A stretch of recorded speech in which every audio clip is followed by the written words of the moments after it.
നിങ്ങൾ അറിഞ്ഞോ, നമ്മുടെ സ്വന്തം ചേലക്കരയിലും ഡോക്ടർ ടൂൾസിന്റെ പുതിയ പവർ ടൂൾസ് ഷോപ്പ് തുടങ്ങിയ വാർത്ത. നല്ല ക്വാളിറ്റിയുള്ള, വാറന്റിയുള്ള, ലൈഫ് ടൈം സർവീസ് സപ്പോർട്ട് നൽകുന്ന ഏറ്റവും പുതിയ ടെക്നോളജിയിലുള്ള പവർ ടൂളുകൾ കുറഞ്ഞ വിലയിൽ ഇനി ചേലക്കരയിലെ മേപ്പാടം ജംഗ്ഷനിലുള്ള ഡോക്ടർ ടൂൾസ് ഷോപ്പിൽ സന്ദർശിക്കൂ. Doctor tools, power tool specialist. Chelakkara Venganallur Chettitheruvu റോഡിലെ പാല നിർമ്മാണം വീണ്ടും വിവാദത്തിൽ. വീതി കുറവാണെന്ന നാട്ടുകാരുടെ പരാതിയെ തുടർന്ന് നിർമ്മാണ പ്രവർത്തനങ്ങൾക്കെതിരെ വീണ്ടും പ്രതിഷേധം ശക്തമാകുന്നു. ചേലക്കര വെങ്ങനല്ലൂർ ചെട്ടിത്തെരുവ് റോഡിൽ ചെട്ടിത്തെരുവ് തോടിന് കുറുകെയുള്ള പുതിയ പാല നിർമ്മാണം വീണ്ടും വിവാദത്തിൽ. 30 ലക്ഷം രൂപയുടെ ഭരണാനുമതിയോടെ നിർമ്മാണം പുരോഗമിക്കുന്ന പാലത്തിന് വീതി കുറവാണെന്ന നാട്ടുകാരുടെ പരാതിയാണിപ്പോൾ ശക്തമാകുന്നത്.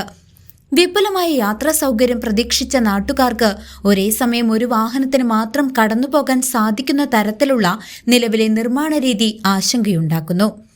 ചേലക്കര നിയോജക മണ്ഡലത്തിലെ ആസ്തി വികസന ഫണ്ടിൽ ഉൾപ്പെടുത്തി പഴയന്നൂർ ബ്ലോക്ക് പഞ്ചായത്തിലെ ചേലക്കര ഗ്രാമപഞ്ചായത്ത് 24-ാം വാർഡിലാണ് ഈ നിർമ്മാണം നടക്കുന്നത്.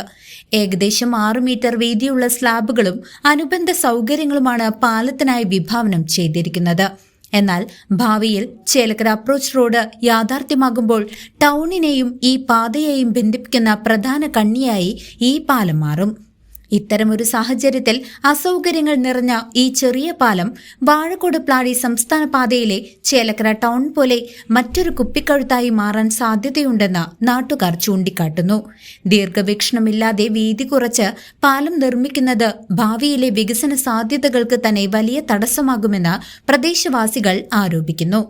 നിർമ്മാണ പ്രവർത്തനങ്ങൾക്ക് വേഗത പോരുന്ന ആക്ഷേപവും ശക്തമാണ്. നിലവിൽ ഒരുക്കിയിട്ടുള്ള താൽക്കാലിക നടപ്പാത മഴ പെയ്താൽ കാൽനട യാത്ര പോലും അസാധ്യമാക്കുന്ന തരത്തിൽ ചെളി നിറഞ്ഞ് ദുരിതമാകുകയാണ്.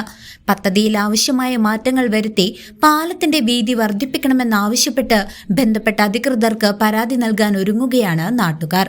CCV news, Chelakkara.